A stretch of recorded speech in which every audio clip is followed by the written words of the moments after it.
U.S. President Bill Clinton was adopted by a stepfather, and he said, "We must work tirelessly to make sure that every boy and girl in America who is up for adoption has a family waiting to reach him or her.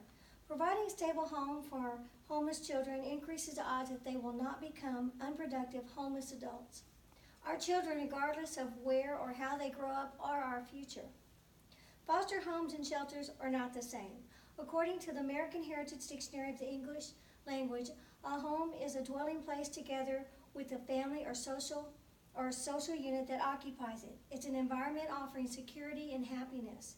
A shelter, formerly called an orphanage, is defined by the Merriam-Webster Dictionary as something that covers or affords protection by providing food and shelter to the homeless.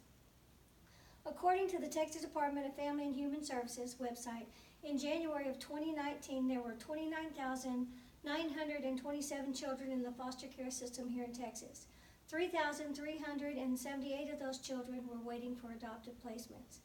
Because I am a former foster mom of about 54 children, I want to share the importance of placing the children in a foster home rather than a shelter. Providing safe, nurturing foster homes to the homeless children in Texas, rather than placing them in a shelter, is beneficial to everyone all the way around. First, I'll discuss the foster care system in the state of Texas. Second, I'll explain why a foster home is better than a shelter. And lastly, I'll provide requirements of becoming a foster parent. Now, let's discuss the Texas foster care system. According to the Texas Department of Family and Protective Services, we are all responsible for providing or making sure that Texas children are safe. When a child abuse is suspected or reported, an investigation is required. If abuse or neglect is substantiated, the very first placement a child would try to be placed in would be a kinship placement. If that's not available, then the child will either go to an emergency shelter or a foster home. The primary goal of the Texas Department of Family and Protective Services is to reunite children with their biological families. According to the Texas Department of Family Services, there's a growing need for foster parents. The number of foster children coming into the system is outnumbering the foster parents that are being licensed each day. Right here in the San Antonio area, there are 4,327 children placed in foster care. Of that number, 1,538 children were able to be placed in a kinship placement. 94 are in a state foster care home, and 1,745 children are placed with private agencies. But the number of children in shelters is 950. Now, I've shared some information about the Texas foster care system. I want to talk to you about placing children in a foster home rather than a shelter.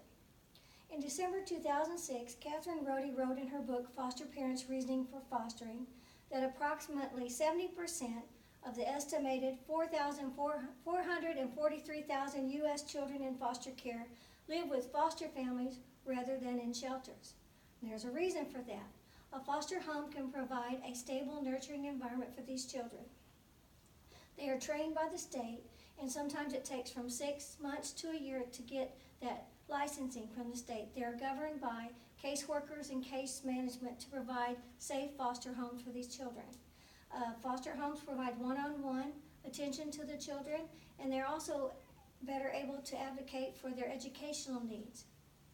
Shelters, which were formerly called orphanages, are large facilities that provide the basic necessities for homeless children.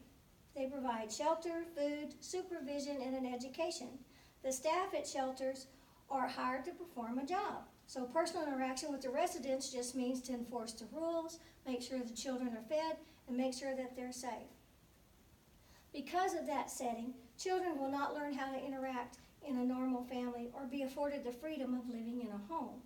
According to author Jennifer Toth, who wrote the book of Orphans of the Living, 40% of the 500,000 children in the shelters eventually will wind up on welfare or in the prison system because of lack of loving adults in their lives. Foster families can help deter these statistics. Now you have a better understanding of the Texas foster care system and the pros and cons of putting a child in a foster home rather than a shelter. I want to talk to you about how you can become a foster parent. First of all, you must be at least 21 years of age and prove that you are financially stable, mature adult. You must also complete a background check and an application that would include abuse and neglect check. You will also be required to attend 20 hours of training. Physical home requirements are also required. You must have adequate space to house your children.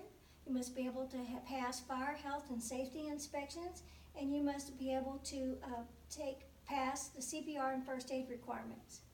I'd like to review a few things that we've covered. We've talked about the Texas foster care system, the benefits of putting children in a foster home rather than a shelter, and how to become a foster parent. Children do not choose to be removed from their homes, but you can choose to give them one. Never think that what you have to offer a child is insignificant. There will always be a child out there that needs something that you have to give.